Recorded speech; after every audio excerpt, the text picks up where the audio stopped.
അപ്പൊ നമുക്ക് ഇനി കുറച്ച് റാപ്പിഡ് ഫയറിലേക്ക് പോവാം. ഞാൻ കുറച്ച് സ്പെഷ്യൽ ആയിട്ടുള്ള സാധനങ്ങളൊക്കെ റെഡിയാക്കി വെച്ചിട്ടുണ്ട്. അപ്പൊ നമ്മുടെ റാപ്പിഡ് ഫയർ തുടങ്ങാം. Reels or YouTube shorts? Reels. പക്ഷെ യൂട്യൂബിലും കണ്ടന്റ് ഇടാറുണ്ടല്ലേ? യൂട്യൂബിൽ ഞാൻ ഇപ്പൊ ഇട്ട് തുടങ്ങിയിട്ടുണ്ട്, പക്ഷെ ഭയങ്കര മോശം. അമ്മമാര് കേറിയിട്ട് തെറിവിളിയും പരിപാടിയൊക്കെ ഞാൻ ഡിലീറ്റ് ചെയ്ത് തന്നെ പണിയുണ്ട്.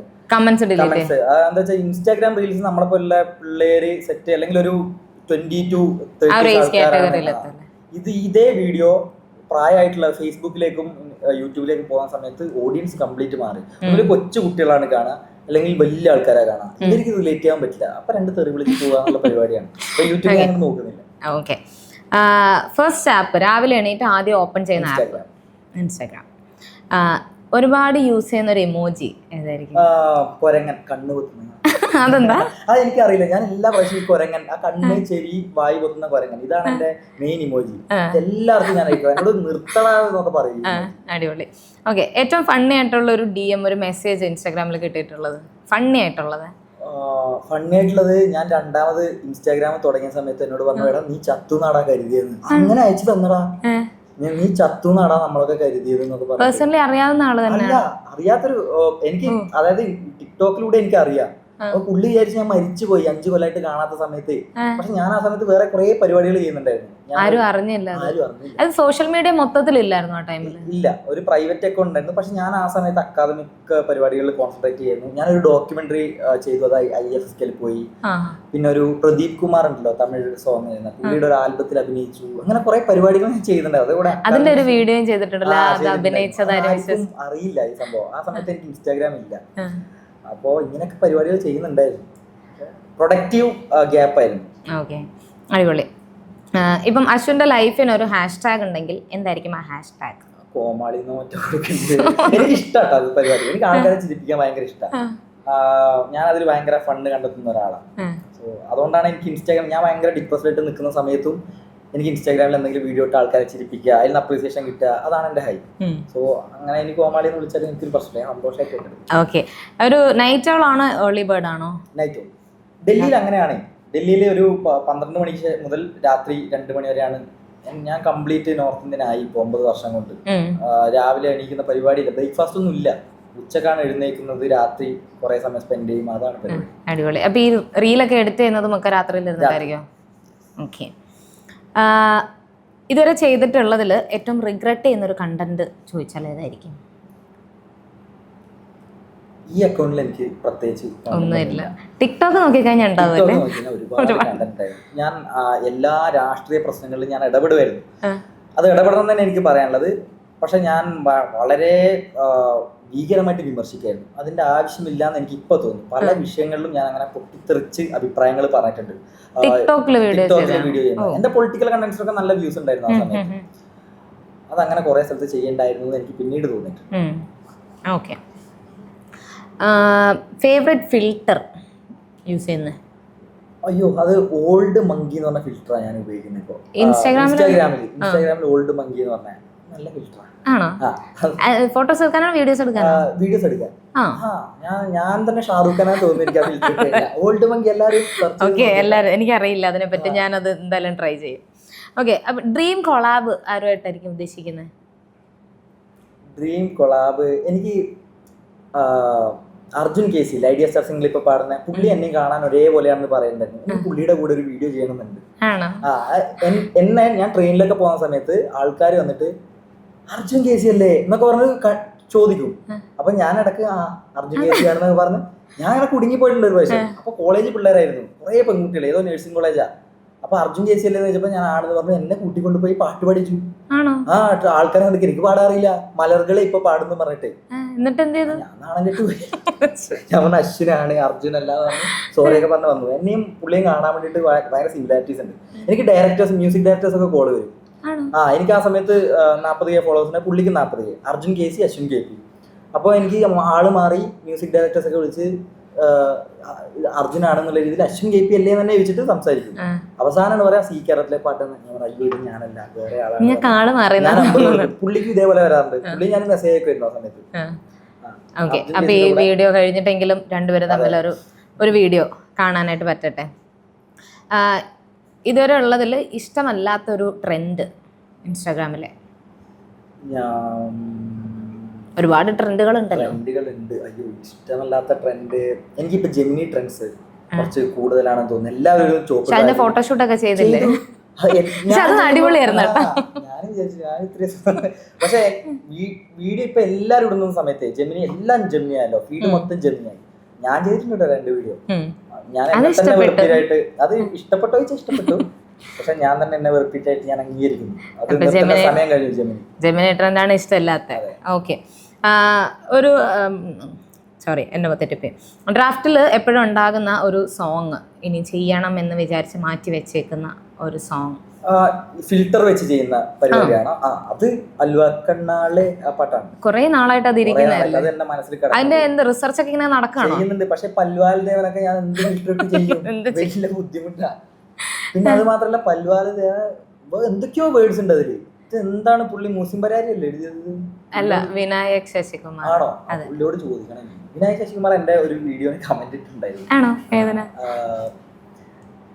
ചന്തു സലീംകുമാർ മെസ്സേജ് അയച്ച ആ ഒരു വീഡിയോയില് വിനായക് ശശികുമാർ കമന്റ് ഇട്ടു. അപ്പൊ ചോദിച്ചു നോക്കാം, ചിലപ്പോൾ റിപ്ലൈ കിട്ടുമായിരിക്കും. ചന്തുവിലേക്ക് ഞാൻ എത്താനായിരുന്നു, നമുക്കിത് കഴിഞ്ഞിട്ട് അങ്ങോട്ട് എത്തുന്നുണ്ട്. ഞാൻ ഷൂട്ട് ചെയ്തതിൽ ഒരു ബ്ലൂപ്പർ മൊമെന്റ് ഇപ്പോഴും ഓർത്തോർത്ത് ചിരി വരുന്നത്? ഞാനൊരു മ്യൂസിക് ആൽബം ചെയ്തിരുന്നു. അത് വലിയ കുറെ റെക്കഗ്നീഷൻ ഒക്കെ കിട്ടിയതാണ്. ഇപ്രാവശ്യം ഗ്രാമി അവാർഡിന് നോമിനേറ്റ് ഒക്കെ ആയ മ്യൂസിക് ആൽബമാണ് ആദി മൻവിന്റെ സഫർ. അതിൽ ഞാൻ ജിന്നായിട്ടാണ് അഭിനയിക്കുന്നത്. അത് വേറൊരാളെയാണ് വെച്ചത്. അവസാനം അവർക്ക് വഴിയില്ലാത്തതുകൊണ്ട് ഞാൻ അസിസ്റ്റന്റ് പോയതാ, എന്നെ ജിന്നാക്കി. അത് വല്ലാത്തൊരു കോസ്റ്റ്യൂം ആയിരുന്നു. ഇതൊട്ട് ഞാൻ ജമാ മസ്ജിദിൽ നടക്കുമ്പോൾ ആൾക്കാർ ഞാൻ എന്തോ ഭ്രാന്തനാണെന്നൊക്കെ വെച്ചു. കോസ്റ്റ്യൂം ചാർലിയുടെ ഒരു വലിയൊരു വൈറ്റ് കളർ, ഒരു തൊപ്പി, അതുപോലെ ഒരു പാന്റ്. എന്നെ ജമാ മസ്ജിദിൽ ഒരു തെണ്ടിയ നിർത്തുന്ന പോലെ നിർത്തിയടാ അവിടെ. ആൾക്കാരൊക്കെ ഇങ്ങനെ നോക്കി പോവായിരുന്നു. ഞാൻ നിന്നൊരുങ്ങില്ല. അതാ വീഡിയോയിൽ അതേപോലെ ഉണ്ട്. എന്റെ മുഖത്തെ എക്സ്പ്രഷൻ കണ്ടാൽ മനസ്സിലായി. ആരും പോയി നോക്കണ്ട. ഓക്കെ, അടിപൊളി. ഓക്കെ, ഇത് ഞാൻ ആഡ് ചെയ്തത് പോയത് ഒരു കണ്ടന്റ് ക്രിയേറ്റർ അല്ലായിരുന്നെങ്കിൽ ഇപ്പൊ എന്തായേനെന്ന്.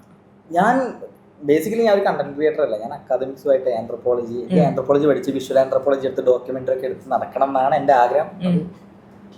അതിന്റെ ഇടയിൽ ഇതും കൂടെ ഒന്ന് എക്സ്പ്ലോർ ചെയ്യുന്നതേ ഉള്ളൂ. ഓക്കെ, അശ്വിനെ ഡിസ്ക്രൈബ് ചെയ്യാനായിട്ട് അശ്വിന്റെ ഫ്രണ്ട്സ് ഏറ്റവും കൂടുതൽ യൂസ് ചെയ്യുന്ന ഒരു വേർഡ്? കളവൻ. കിളവനോ? എന്താ അത് വെച്ചാൽ ഏറ്റവും പ്രായം കൂടുതൽ ഞാൻ 9 കൊല്ലമായി ഡൽഹിയിൽ. അന്നജ് എന്നൊക്കെ പറഞ്ഞ എന്റെ റൂംമേറ്റ് ഉണ്ടായി. ഇവനൊക്കെ എപ്പോഴും ഇതാ. എനിക്ക് അവനും ഞാനും തമ്മിൽ 2 വയസ്സ് വ്യത്യാസമേ ഉള്ളൂ.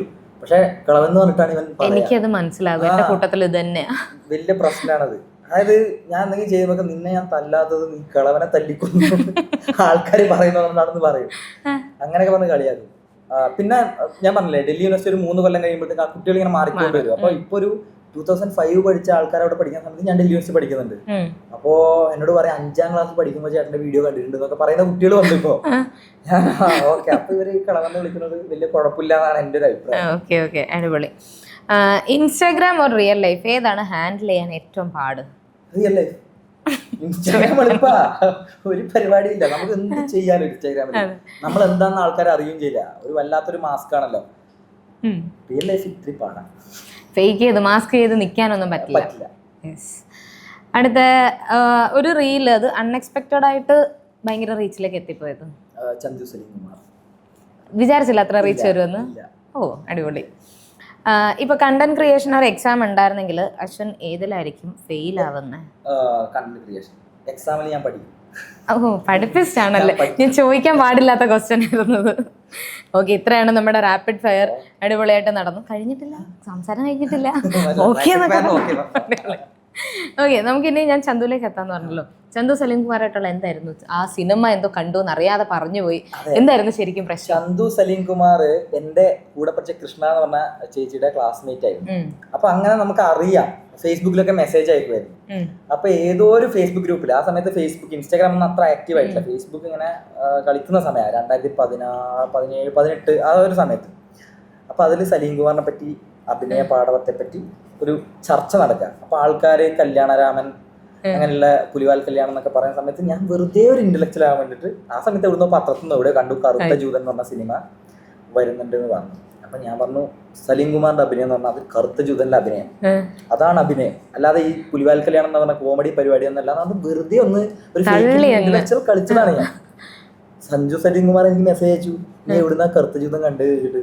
ഞാൻ കണ്ടില്ലല്ലോ. ഞാനത് തിയേറ്ററിന്ന് കണ്ടു എന്നൊക്കെ പറഞ്ഞു. കൊള്ളാം മോനെ, അത് തിയേറ്ററിൽ റിലീസ് ആയിട്ട് ഞാൻ പിന്നൊന്നും മെസ്സേജ് അയച്ചില്ല. പിന്നെ ഞാൻ റിപ്ലൈ ചെയ്തതേ ഇല്ല, ഒന്നും ചെയ്തില്ല. എങ്ങനെ റിപ്ലൈ ചെയ്യും? വല്ലതും പറയാൻ പറ്റുമോ? പക്ഷെ അന്ന് ചന്തു ആ ലെവൽ എത്തിയിട്ടില്ല. ഇല്ല ഇല്ല, ചന്തു സലീംകുമാറിന്റെ മകനാണെന്ന് തന്നെ കുറെ പേർക്ക് അറിയില്ല ആ സമയത്ത്. എനിക്ക് ഈ കൃഷ്ണ വഴി അറിയായിരുന്നു അങ്ങനെ. അപ്പോ ഞാൻ എന്നിട്ട് ലോക കണ്ട സമയത്ത്, ആ സമയത്താണ് ഞാൻ ഇതിന് ശേഷം ഒരു മെസ്സേജ് അയക്കുന്നത്. ലോക കണ്ടു, ഇഷ്ടമായി എന്ന് മെസ്സേജ് അയച്ചു. അതൊരു പുള്ളിക്കാരൻ ഒരു ലവ് റിയാക്ഷൻ തന്നു. അതിനുശേഷം ഇതിന് ബാക്കി അതിന്റെ കോൺവെർസേഷൻ ഒന്നും ബാക്കി ഉണ്ടായിട്ടില്ല. അതിനുശേഷം ആ സിനിമ കണ്ടോ കറുത്ത ജൂതൻ? ഇല്ല, ഇതുവരെ കാണാൻ പറ്റിയിട്ടില്ല. യൂട്യൂബിൽ ഉണ്ടെന്ന് പറഞ്ഞിട്ടുണ്ട്, ഞാനത് കാണും എന്തായാലും. സെറ്റ്, അടിപൊളി. അതുപോലെ തന്നെ സഞ്ജു സാംസന്റെ അനിയനോ ആണെന്നെന്തോ ആ ഒരു ഇൻസിഡന്റ് ഉണ്ടായില്ലേ? ഞാൻ ബഡ്വാനിയിലായിരുന്നു എന്റെ ഫീൽഡ് വർക്ക്. അത് ചൈന ബോർഡറിലാണ്. നമ്മുടെ ഈ കമോനി എന്ന് പറഞ്ഞ ഭാഷയാണ്. ഹിന്ദി ഞാൻ അത്യാവശ്യം സംസാരിക്കും. ഈ കമോനി ഭാഷ സംസാരിക്കൽ വലിയ ബുദ്ധിമുട്ടാണ്. നമുക്ക് മനസ്സിലായി, ഹിന്ദി പോലെ തോന്നും, എന്നാൽ ഹിന്ദി അല്ല. അപ്പോൾ ഞാൻ മലയാളിയാണെന്ന് പറഞ്ഞപ്പോൾ അവർക്ക് ഭയങ്കര അത്ഭുതം. അതായത് ആ സ്ഥലത്ത് ഇൻഡോ ചൈന ബോർഡറാണ്. എത്തിപ്പെടൽ, മലയാളികൾ എത്തിപ്പെടൽ ഭയങ്കര കുറവാണ്. മുൻസിയാരി എന്നൊക്കെ പറയുന്ന സ്ഥലമാണ്. അപ്പൊ മലയാളിയാണെന്ന് പറഞ്ഞപ്പോൾ ഇവർക്ക് സഞ്ജു സാംസൺ എന്നൊക്കെ പറയാൻ തുടങ്ങി. സഞ്ജു സാംസൺ ചേട്ടാ എന്നൊക്കെ പറഞ്ഞു. അപ്പൊ ഞാൻ ചേട്ടാ എന്ന് പറഞ്ഞു കഴിഞ്ഞാൽ അതിന്റെ അർത്ഥം ബ്രദർ ആണ് എന്ന് ഞാൻ പറഞ്ഞു കൊടുത്തതാ. പുള്ളിക്കാരി വിചാരിച്ചു എന്റെ കസിൻ ബ്രദറോ എന്റെ ബ്രദറോ മറ്റോ ആണ് സഞ്ജു സാംസൺ. പിന്നെ എന്നെ എടുത്ത് നടക്കായിരുന്നു. ബാക്കി എല്ലാവരും നടന്ന് ഫീൽഡ് വർക്കിന് പോകുമ്പോ എനിക്ക് കാറ് എന്നെ കൂട്ടാൻ വരും രാവിലെ. ഞാനിങ്ങനെ പോവും. എന്നിട്ട് അവസാനം എന്നോട് ഒരു കബഡി ടൂർണമെന്റ് അവിടെ ഉദ്ഘാടനം ചെയ്യിപ്പിച്ചു. എനിക്ക് ഷെയ്ക്കാനൊക്കെ കൊടുത്ത് എല്ലാ കുട്ടികളെയും പരിചയപ്പെടുത്തി സഞ്ജു സാംസന്റെ അനിയനാണെന്നൊക്കെ പറഞ്ഞ് പറയാൻ പറ്റും, അടി കിട്ടൂലേ അനിയനല്ല എന്നൊക്കെ പറഞ്ഞു കഴിഞ്ഞാൽ. അവർക്ക് ഇപ്പോഴും അറിയില്ലല്ലേ? ഇല്ല. അതാണ് കുറെ ട്രക്ക് ചെയ്ത് ഒരു മഞ്ഞ് മലയുടെ അടുത്തേക്ക് ട്രക്ക് ചെയ്തിട്ട് വേണം നമ്മൾ ഡാറ്റ കളക്ട് ചെയ്യാൻ വേണ്ടിട്ട്. അപ്പൊ ഇത് ഞാനിപ്പോ സഞ്ജു സാംസന്റെ അനിയനല്ല പറഞ്ഞ ഈ കാറ് മിസ്സായാലോ? സാറുമാർക്ക് പോലും കാറില്ല, ഞാൻ കാറിൽ പോകും. സാറുമാരെ നടന്നിട്ട് എത്തും. ഇവര് ചോദിക്കും എങ്ങനെയാണ്, അതൊക്കെ ഇന്ന് നമ്മള് കമ്പനിയാണെന്നൊക്കെ പറയട്ടെ, റാപ്പോ എസ്റ്റാബ്ലിഷ്മെന്റ് ആണെന്നൊക്കെ പറഞ്ഞ് പിടിച്ചു. പക്ഷെ എനിക്ക് ഫീൽ ചെയ്യുന്നൊരു കാര്യം, ഇങ്ങനത്തെ കാര്യങ്ങൾ പലരും സോഷ്യൽ മീഡിയയിലൂടെ പുറത്ത് പറയാറില്ല. പക്ഷെ അശ്വിൻ ഇതൊക്കെ പുറത്ത് പറയാനുള്ള ആ ഒരു ഇത് കാണിക്കുന്നുണ്ടല്ലോ. എനിക്കെന്താ തോന്നുന്നു വെച്ചാൽ എന്റെ ലൈഫിലെ കണ്ടന്റ് മൊത്തം അബദ്ധ കണ്ടന്റുകളാണ്. ഈ സാധനങ്ങളൊക്കെ സംഭവിക്കുന്ന ഇത് അങ്ങനെ പൊതുവെ വേറെ ആയിരിക്കും അങ്ങനെ ഇത്ര അബദ്ധങ്ങൾ സംഭവിക്കാൻ സാധ്യത വളരെ കുറവാണ്. അപ്പൊ അതൊരു വെറൈറ്റി ആണല്ലോ. അങ്ങനെ അത് കണ്ടന്റ് ആക്കി ഇടുന്നതാണ് എനിക്കിഷ്ടമാണ്. ഞാൻ എന്റെ കാര്യങ്ങൾ പറഞ്ഞ ആൾക്കാരെ ചിരിപ്പിക്കാന്ന് പറഞ്ഞാൽ എനിക്ക് ഇഷ്ടമുള്ള കാര്യമാണ്. നമ്മൾ വേറൊരാളെ പറഞ്ഞ് കളിയാക്കുമ്പോഴാണല്ലോ അത് മറ്റ് പൊളിറ്റിക്കൽ ഇൻകറക്റ്റൻസിലേക്ക് പോകുന്നത്. സെൽഫ് ട്രോളിന് പ്രശ്നം ഇഷ്ടപ്പെടുന്ന ഒരാളാണ്, അതുകൊണ്ട് ആരെങ്കിലും അശ്വിനെ ട്രോൾ ചെയ്യാലും അത് ഇഷ്ടമാണ്. എന്നെ കളിയാക്കുന്ന ഇഷ്ടമല്ല, എനിക്ക് അങ്ങോട്ട് കളിയാക്കാനൊക്കെ ഇഷ്ടമാണ്. പക്ഷെ വീഡിയോ ചെയ്യുന്ന സമയത്ത് എനിക്ക് സെൽഫായിട്ട് കളിയാക്കാനും സാധനങ്ങൾ പറയാനൊക്കെ എനിക്ക് ഭയങ്കര ഇഷ്ടമാണ്. അപ്പൊ ഇനി അശ്വിൻ ആസ് എ പേഴ്സൺ നോക്കിക്കഴിഞ്ഞാൽ ഒരു ഇൻട്രോവേർട്ട് ആണോ എക്സ്ട്രോവേർട്ട് ആണോ? ഞാനൊരു ആംബിവേർട്ട് ആണ്. ഞാൻ എൻ്റെ ഒരു വളരെ ക്ലോസ് ആയിട്ടുള്ള സർക്കിളിൽ ഞാൻ ഭയങ്കര എക്സ്ട്രോവേർട്ട് ആണ്. പക്ഷെ ഒരു വലിയ ഓഡിയൻസിലേക്ക് പോകുന്ന സമയത്തൊക്കെ കുറെ ആൾക്കാരെ കാണുമ്പോൾ എനിക്ക് പറ്റില്ല. ഇപ്പൊ തൃശ്ശൂർ പൂരത്തിന് പോകണമെന്ന് എനിക്കൊരു ആഗ്രഹമില്ല. ഇത്തിരി ആൾക്കാരെ കാണാനോ അവിടെ പോയി നിൽക്കാനോ എനിക്ക് പറ്റില്ല. എനിക്കിങ്ങനെ സോഷ്യൽ ആൻസൈറ്റി ഉണ്ടോ വെച്ചാൽ ഉണ്ട്. പക്ഷെ എന്നാ ഞാൻ മീഡിയ റിപ്പോർട്ടർ ആയിരുന്നു, ജേർണലിസ്റ്റ് ആയിരുന്നു, ഈ സാധനങ്ങളിലൊന്നും ഉണ്ടായിട്ടില്ല. പക്ഷെ എനിക്കിങ്ങനെ നമ്മൾ എൻജോയ്മെന്റ് പോകുന്ന ക്രൗഡഡ് ആയിട്ടുള്ള പരിപാടികളൊക്കെ എനിക്ക് കുറച്ച് ഓക്കോർഡായി. ഞാനിപ്പം ആംബിവേർട്ടാണ് എക്സ്ട്രോവേർട്ടാണ് വെച്ചാൽ അതൊരു ക്വസ്റ്റ്യൻ മാർക്കാണ്. ഞാൻ തന്നെ അതൊരു എടുത്തിട്ടില്ല. ഒരു വീഡിയോയും ക്യാമറ സാധനം കണ്ടു കഴിഞ്ഞാൽ ഞാൻ എക്സ്ട്രോവേർട്ടാണെന്ന് ആൾക്കാർക്ക് തോന്നുമെങ്കിലും എനിക്ക് കമ്മ്യൂണിക്കേഷൻ സ്കില്ലൊക്കെ കുറവാണെന്നാണ് ഞാൻ കരുതുന്നത്. ആൾക്കാരോട് സംസാരിക്കുക, ഈ കണക്ഷൻ മെയിൻറ്റെയിൻ ചെയ്യുക, ഇതിലൊക്കെ ഞാൻ വീക്കാം. ഈ വീഡിയോസ് കണ്ടപ്പോൾ എനിക്ക് തോന്നിയിട്ടുള്ള ഭയങ്കര എക്സ്ട്രോവേർട്ട് ആയിട്ടുള്ള ഒരാളാണ് എന്നായിരുന്നു. അല്ല, ഇപ്പോഴും എനിക്ക് അങ്ങനെ സംസാരിച്ചപ്പോഴും എനിക്ക് അങ്ങനെ തന്നെ തോന്നി. ആ തോന്നല് മറ്റൊന്നുമില്ല. അടിപൊളി. അപ്പൊ ഫസ്റ്റ് ടൈം അല്ലേ ഇപ്പൊ ഇന്റർവ്യൂവിന് ഇങ്ങനെ ഇരിക്കുന്നത്? ഇത് ഈ ഒരു എക്സ്പീരിയൻസ് എങ്ങനെയുണ്ട്? ഇന്റർവ്യൂവിന് ഇപ്പുറത്തിരുന്നിട്ടുണ്ട്, ഞാൻ അതാ പറഞ്ഞു. ഞാൻ ഇന്റർവ്യൂ ചെയ്യുന്നത്, ഞാൻ കൈരളി ന്യൂസിൽ ജേർണലിസ്റ്റ് ആയിട്ട് കുറെ ആൾക്കാർ ഇന്റർവ്യൂ ചെയ്യുന്നു. ഞാൻ ആദ്യമായിട്ട് ഇപ്പം ഇരിക്കുന്നത്. മറ്റേ സാധനം നമുക്ക് പ്രിപ്പയർഡ് ആവാലോ, എന്തൊക്കെ ക്വസ്റ്റ്യൻ ചോദിക്കണം, എവിടെ തുടങ്ങണം, എവിടെ അവസാനിപ്പിക്കണം, ഇതെന്താ ചോദിക്കുന്നതെന്ന് അറിയില്ലല്ലോ. പക്ഷെ കുഴപ്പമില്ല, രസമായിരുന്നു, ഫണ്ണായിരുന്നു, എൻജോയ് ചെയ്യാനായിട്ട് പറ്റിയ ഫസ്റ്റ് ഇന്റർവ്യൂ എടുക്കാനുള്ളത് എനിക്ക് തന്നെ കിട്ടി. ചെയ്തത് എന്തോ കാര്യമായിട്ട് ചെയ്തിട്ടുണ്ട്. പക്ഷെ എനിക്ക് അശ്വിനെ നേരത്തെ തൊട്ട് അറിയാമായിരുന്നു. അപ്പൊ ഞാനായിട്ട് വീഡിയോ ഒക്കെ കണ്ടു വന്നപ്പോഴേ ഞാനിങ്ങനെ വിചാരിച്ചു വിളിക്കാൻ ഇപ്പോഴാണ് പറ്റിയതെന്നേ ഉള്ളൂ. Most welcome. അപ്പൊ എന്തായാലും ഇനി അടുത്ത വീഡിയോസ് ഒക്കെ ഷൂട്ട് ചെയ്ത് വെച്ചേക്കാണോ? ഇല്ല, ഞാൻ ഇന്നൊരു സ്റ്റോറി ഇട്ടിട്ടുണ്ടായിരുന്നല്ലോ, കുറച്ച് 2 ആഴ്ചയായിട്ട് ഞാൻ എന്റെ അക്കാദമിക്സ് പരിപാടികളൊക്കെ ആയിട്ട് തിരക്കായിരുന്നു. കുറച്ച് വർക്ക് അങ്ങനെയുള്ള പരിപാടികളായിട്ട് തിരക്കിലായിരുന്നു. ഉടൻ വരുന്നതായിരിക്കും. വീട്ടിലെത്തി വെറുതെ ഇരിക്കുന്ന സമയത്ത് എന്തായാലും അപ്പൊ ഇന്ന ഈ സമയവും ദിവസവും ഒന്നും അങ്ങനെ നോക്കി വെക്കൂല? എന്റേത് ഞാൻ ഒന്നും പ്ലാൻ ചെയ്ത് ചെയ്യാറില്ല. അപ്പൊ തോന്നുന്ന കണ്ടന്റ് അപ്പൊ എടുക്കുക എന്നുള്ള പരിപാടിയാണ്. ഞാൻ ഇങ്ങനെ പ്ലാൻ ചെയ്തൊന്നും ചെയ്യാറില്ല. അത് ഇപ്പൊ ഒരു കണ്ടന്റ് തോന്നി എന്നാൽ ഇപ്പം എടുത്തേക്കാം, ആ ഒരു പരിപാടി മാത്രമേ ഉള്ളൂ. അല്ലാതെ പ്ലാൻ ചെയ്ത് നോട്ട് ചെയ്ത് ആ പരിപാടി ഇല്ല. ഓക്കെ. അതുകൊണ്ടാണ് വീഡിയോ ഒക്കെ പെട്ടെന്ന് എനിക്ക് എടുക്കാൻ പറ്റുന്നത്. ഒന്നും പ്ലാനിങ്ങോ പരിപാടിയോ ഒന്നും ഇല്ലാതെയാണ് ഈ സാധനം ചെയ്യാറുള്ളത്. ഓക്കെ, അടിപൊളി. അപ്പം എന്തായാലും എല്ലാവരും വെയിറ്റ് ചെയ്യുന്നുണ്ട് വീഡിയോസ് വരാനായിട്ട്. ഞാനും, എനിക്ക് ഒരുപാട് ഇഷ്ടമാണ്. ഭയങ്കര ഒരു എൻ്റർടൈൻമെൻ്റ് ആണ് ആ വീഡിയോസ് ഒക്കെ കാണുമ്പോൾ. വെറുതെ ഇങ്ങനെ ഇരിക്കുമ്പോൾ നമ്മളിങ്ങനെ സ്ക്രോൾ ചെയ്ത് പോകുമ്പോൾ ഇങ്ങനെ കണ്ടൊരു സമാധാനം കിട്ടുമല്ലോ. അതിലൊരാളാണ് ഈ പശുവിൻ്റെ വീഡിയോസ് എനിക്ക്. അപ്പോൾ എന്തായാലും അടുത്ത പെട്ടെന്ന് തന്നെ വരട്ടെ. അക്കാദമിക് പരിപാടികളും അടിപൊളിയായിട്ട് തന്നെ പോട്ടെ. നമുക്ക് ഇനിയും കുറച്ചാളൊക്കെ കഴിഞ്ഞിട്ട് വീണ്ടും കാണാം. ഇതുപോലെ ഫസ്റ്റ് ഇന്റർവ്യൂ എടുക്കാൻ പറ്റിയാൽ അതിൽ സന്തോഷം. കുറച്ചും കൂടെ അടിപൊളി. അപ്പൊ സെറ്റ് അടിപൊളി. നമുക്ക് വീണ്ടും കാണാം.